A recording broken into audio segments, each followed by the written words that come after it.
વિશ્વ નેતા અને યશસ્વી વડાપ્રધાન શ્રી નરેન્દ્રભાઈ મોદી સાહેબના નેતૃત્વમાં ભારત વિકસિત રાષ્ટ્ર બનવા તરફ આગેકૂચ કરી રહ્યું છે.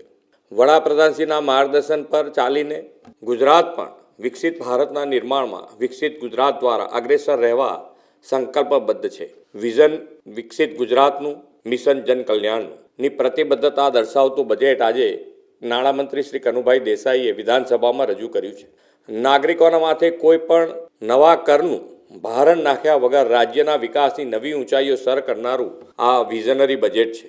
વિકસિત ગુજરાત માટે 50,000 કરોડનું વિકસિત ગુજરાત ફંડ સ્થાપવાની જાહેરાતને હું આવકારું છું. વિકસિત ભારત માટે અને વિકસિત ગુજરાત માટે 6 રિજિયન ઇકોનોમી પ્લાન તૈયાર કરવાના છીએ. મને જણાવતા ગૌરવ થાય છે કે આ વર્ષનું બજેટ રોડ કનેક્ટિવિટી, ઇન્ફ્રાસ્ટ્રક્ચર, શહેરી વિકાસ, પ્રવાસન, પોષણ જેવા સેક્ટર્સના વિકાસને વેગ આપનારું છે.